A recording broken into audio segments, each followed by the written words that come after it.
so the kickoff show is done, dusted, thankfully, and we are on to the main events, plural, the main show. Yeah. So let's look at the first match, and this is just the first match that I've got down. Again, we've got no confirmation at the moment as to who's going when. The WWE Intercontinental Championship between Dean Ambrose and Baron Corbin. It's going to be good. Dean Ambrose is the go-to guy for a steady hand these days. We talked about a potential steady hand earlier within the Andre the Giant Memorial Battle Royal. He is the go-to guy for a steady hand. He's really seasoned himself over the time. He's probably the most over guy from the Shield. That's open for debate. But Seth Rollins has lost a bit of his heat. Roman Reigns, we know about Roman Reigns, so we'll get on to that in a bit. Dean Ambrose gets a regular big pop every time he comes out. Baron Corbin, who's come in and been a quiet, understated revelation, if there's such a thing. He's a much bigger guy than you give him credit for. He's got a good look. He sounds pretty intimidating when he talks on the mic. The build-up to this has been a little bit flat. Look at this. Okay, let's take this away from the fact that it's WrestleMania. Okay, Yeah. This is an Intercontinental Championship. Yeah. That really, Dean Ambrose hasn't defended, to my knowledge, hasn't really defended it that much from when he won it. It's almost like a side note to this match itself, this rivalry between the two. But it is a side note. But it's for the Intercontinental It Championship. doesn't matter anymore. That title, that every once in a while someone says, oh, it's going on someone, they'll bring some prestige back to it. Former world champion gets it like Dean Ambrose. It doesn't matter. They're props now. We're not talking about, through the Attitude Era and, out the tail ends, the belts matter less, they're props. Nothing's going to change that now. This will be a good match. Will there be any standout spots? Dean Ambrose is going to come off the top. Baron Corbin's going to land that wicked finisher at some point. It's ridiculous finisher. Brilliant finisher. It gives you an idea of how tall he is to be able to do it and how strong he is. Are you looking forward to this match? I'm going to watch it, probably quite enjoy it. Do I particularly care about the outcome? Not really. Okay. These two wrestlers are probably two of the most talented wrestlers on SmackDown. Agreed? Yeah. Not the most, but two of the most. Yeah, they're definitely not the most. Baron Corbin won the Andre the Giant Battle Royale. They should have had him in to defend it. Last year. So could this be used as a stepping stone? He won the Memorial Royale. He could win the Intercontinental Championship. This could really be the start of the road of someone who is like the next. Yeah, but Austin. Yeah, but they'll. I don't know who's going to be the next Austin or The Rock or Hogan or whatever. I do know that as soon as it happens, they'll barely mention the Andre the Giant Memorial Battle Royal. They wanted to have kept some gravitas with that. They should have had him back in to defend it and built a storyline around it. That's done. We've put that on the back burner now. Do I care about the outcome of this match? Not that much. Will they continue feuding after WrestleMania? No. Will Baron Corbin get into some sort of mid-top car picture with the title involved? Not for 6-9 months, but yeah, eventually it will. All right. So who's going to win? Good question. I think that Corbin will win because I don't think Ambrose needs the title to continue to be hot, and he'll win clean. I agree with you. Cool. Great. Okay, next match on the piece of paper. John Cena and Nikki Bella versus The Miz and Maurice. Are they even having a match, or is this just an excuse for John Cena to propose at WrestleMania? Because that is pretty much what's going to happen. Right, let me stop you right there, okay? As two men who have proposed before, would you, in all honesty, first of all, if it's the worst kept secret in wrestling, yeah, and secondly, if it's in front of a stadium of tens of thousands of people, would you actually propose, and propose for real? Yeah, I would if I was those two, because their whole life is lived through a lens, whether it be an Instagram lens or Total Bellas, Total Divas, or WWE, or the coverage for Make-A-Wish. I would. Does she know it's coming? She must do. Yeah. She must do. If it happens, will it be happening for real? Yes. There's no way this is a storyline. Okay, so if it happens, it's going to be happening for real. I guess you can argue that a lot of their life is a storyline. I think that's probably true in some cases. They've been together a long time. They're obviously, are really together, but they live their life through the lens.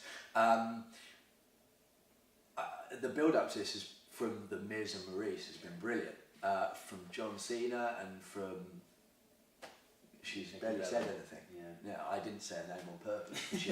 She didn't use the mic for the entire promo on SmackDown. Apart from the very end, which was the worst bit. He has become more and more... I like him, for what he does for the company Cena. and for what he does outside. Cena. Yeah. But he's become more and more pokey, more and more cliche, and he's been around a while. He's battered and bruised. He does a lot of other stuff. They're talking about him taking a permanent position on Good Morning America as one of the hosts, one of the rotating hosts. He's done it so many times. Yeah. He does a lot of stuff. He's obviously made the decision to take a step back, and the WWE have agreed that he will take a step back, still be there, and start pushing some other people. It would have been his choice, no one else's. Sure. So obviously he needs to do one more thing before he retires. Undertaker at WrestleMania. Well, I have two things. We're looking at title run number. Yeah. Exactly. Break the record. It's well known that Flair likes him. And has a lot of respect for him. They did that really short title run, and they didn't make a big deal of it because Kurt Angle had said quite rightly in an interview, "I'll congratulate him when he breaks it, not when he equals it." Yeah. Does he deserve to break it? I don't think he deserves to break Ric Flair's run, but if Ric Flair thinks he deserves to break Ric Flair's run, to beat a man, you've got to beat the man. So, to beat the man, you've got to beat the man's record. Well, exactly. So, yeah, that'll happen, and that'll happen on this sort of almost semi-part-time basis. But okay, forgetting the match for this moment, does he deserve the stick that he gets, John Cena? Now, in 2017... Does he deserve the stick he gets? No. Do the writers deserve the stick that his character gets? Yes. Okay, I think we're at a point now where it's 2017. He's done what he's done. The people that are still chanting Cena suck, it's whether it's the writers or whether it's Cena. It's a different kind of chant now. So now they're chanting Cena sucks in the way that they used to chant You suck to Kurt Angle. Yeah. They quite like it. Yeah.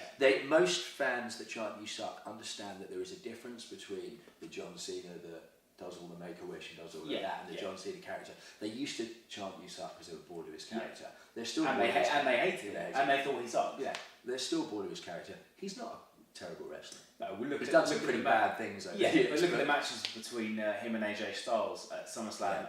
AJ Styles can make you and me look good. No, but he still had to have some. Well, I don't know. That's very kind of me. He still had to be involved in that match, and he was doing some pretty ridiculous things himself. They were good matches, and he should be able to have a good match after all these years. This match is a good opportunity to get The Miz, who's a really good talker, and whatever people say about him, has become a really strong mid to upper card character over the years, onto the card against Cena, and it means something outside of WrestleMania because there is a genuine story with Maurice and the Bellas and what have you. So here's something that's perhaps quite controversial. Do you think that it's now time for Miz to not be mid to upper, and this is a time where after this, going into the rest of 2017, the season, shall we say, that it's now time for Miz to be the top heel in the company? He can't be a face. He's just not. It's rubbish. You can't be a face. No, it's not. He's exactly in the position he should be in. There's a whole generation of... Unfortunately, he was not very good at his peak, age-wise and exposure-wise. He just wasn't very good. He's still a young guy. He's not as young as the rest of the guys coming up, and why would they invest too much in a guy that's not going to be... Here's what he's going to do. He's going to go and do the radio interviews. He's going to go and do the TV interviews because he's very good at them. He's going to do the Marines 17 or whatever it is. And he will have a job for a very long time and be very secure, and he made a lot of money off it. And, you know, he found his position. He had his WrestleMania moment, you know, years ago. It was a bit of a flop. If he'd had that now, would it have been better? Probably, but it's not going to happen again. Okay, so, alright, Matt predict. I'm fed up with talking about John Cena and I could talk about Nikki Bella and Maurice all day, but that's true. That's a different vlog. Yeah. So go on then, John Cena and Nikki Bella versus The Miz and Maurice. You can't propose after a loss, can you? John Cena and Nikki Bella proposes in front of the crowd. I say they put this in between some, you know, a couple of matches that might take the air out. Maybe you know, a big heel win, and then they do this after. Yep. There's a, you know, he'll get the "You Suck" chant, but those guys that chuck "You Suck" will still cheer him through the roof when they propose and stuff. I'm not so sure, I'm afraid. You're wrong. Next match. This is one of match. We've only done 2 of the main cards. So right, next match. The unsanctioned match between Seth Rollins and Triple H. Before we get into this, let me ask you, what have you thought about their feud and I guess how it all started up to now? It had potential to be brilliant. It would have been such a long build, and it's not their fault that it hasn't been brilliant. He got injured. They may well have screwed it up along the way anyway. They like to do that sometimes, but it could have been really, really great. Not just good, great. And then Samoa Joe, you know, comes out, does the finish. You know, he pops his knee out again, and they just don't know if he's going to be at Mania or not. I would love to have known who they would have put in had he not been back, but he is back. I've got some ideas, but Name one. Well, I think if Finn Balor had been back, they would have got a way to get Finn Balor onto the card, because, you know, the only thing I would say is Seth Rollins put Finn Balor out, so there's a... Yeah. They would have to come up with quite an interesting way of doing it, but I think getting him onto the card would have been a big deal. You could say that, I mean, I guess from Finn's point of view, you know, he could come in and basically say, look, you know, Rollins was the guy who put me out, I'm going to put the guy that put him out. Yeah, but then you'd have to get Samoa Joe onto it. So here is a question for you. Samoa Joe, looking at the card, isn't on the card. Yeah. Should he be on the card? He's only been around 10 minutes. I mean, he's been around the industry forever. Right, so they've been building him and building him and building him and building him. There's a lot of speculation about what's going to happen after. They're talking about a sort of new evolution type stable with Kevin Owens, Samoa Joe, Triple H, and possibly someone else. I don't think this will just be a straightforward, clean match. I think you'll see some other people around and involved, and it wouldn't surprise me if Samoa Joe gets involved in this match, and someone, I don't know who, comes out and helps Rollins. You would have said, if they weren't on other big matches, that it would be Roman Reigns and Ambrose. You'd get them back together, and that would get the right type of reaction for all of them for a bit, and you could have done the Shield versus the New Evolution for a little while there. It's not going to be that, so Finn Balor coming out. I honestly think that Finn Balor is coming back at WrestleMania. I think he's coming back Monday night, but he'll be back. He's already wrestled. Yeah. He's wrestling. All right, let's go back to sort of this feud at the moment, and the Triple H versus Seth Rollins. You know, as you were saying, they built it and he got injured, but they had a whole period of time where Triple H screwed Rollins, and it was nothing. It was just silence. And then, you know, obviously they had to fill time with Rollins with his rehabilitation. So Triple H is talking about, oh well, he's not going to face me. And then, you know, Triple H is the one that suggests they have an unsanctioned match, which just doesn't make any sense. You know what they should have done? Sorry to interrupt. You know what they should have done? They should have not done anything until WrestleMania. And had him come out.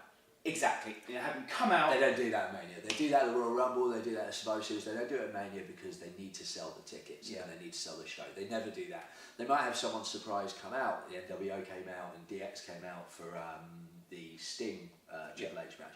But they don't have surprise, run-outs. Well, they have run-outs, but they don't have surprise matches. They have surprise matches. I don't know. This has lost a lot of sparkle for me. The authority have been around for so long in one way or another.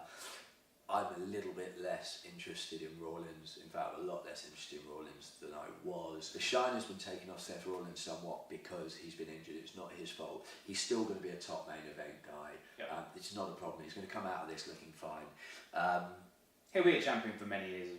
He'll be around for a long time. So go on, who's going to win? I think Triple H to win with interference from Samoa Joe, quite possibly with Balor coming out too late to actually affect the outcome, so it doesn't take the shine off of Balor if he's going to come out. Joe and Balor to face off in the ring and set up a really, really good non-title feud. Yeah. Or Samoa Joe and Triple H gang up on Rollins and Balor comes out. Possibly. But one thing that I will say that I always like to see is a Triple H entrance at Mania. Triple H entrance at Mania is, except when he burnt himself with the dry ice. If you remember that when he faced the Undertaker, the dry ice got stuck on his stomach and he went in with big legions on his stomach. Brilliant.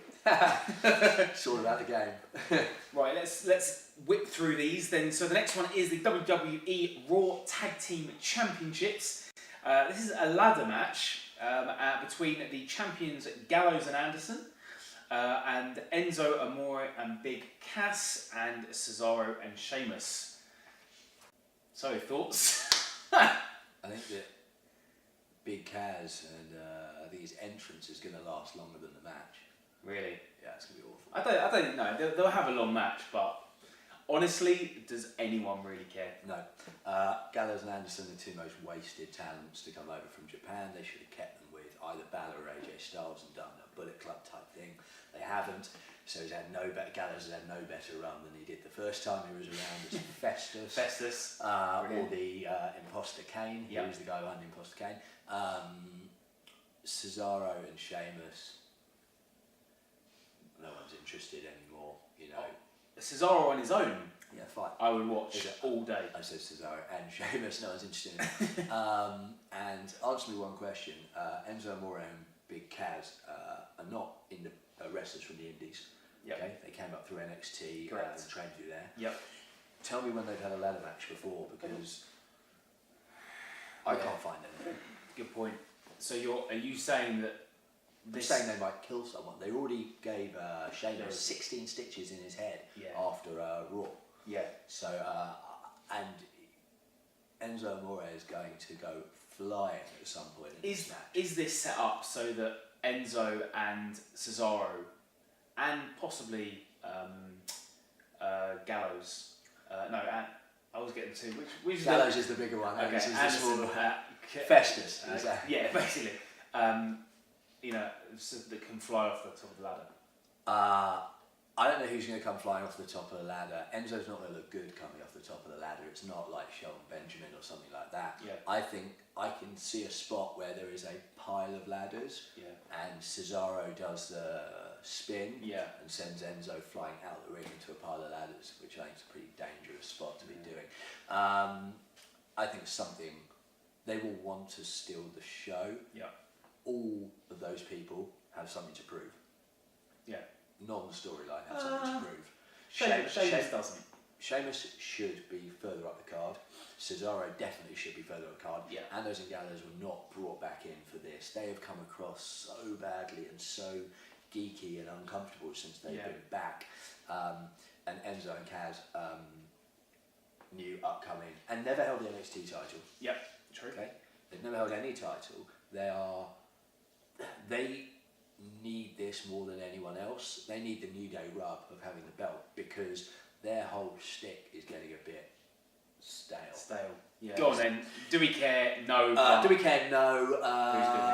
And Another feel-good moment for Enzo Amore and Big Kaz, and they change their entrance in the way that the New Day did somehow, and it gets a big pop on Monday Night Raw. Do they go heel? No.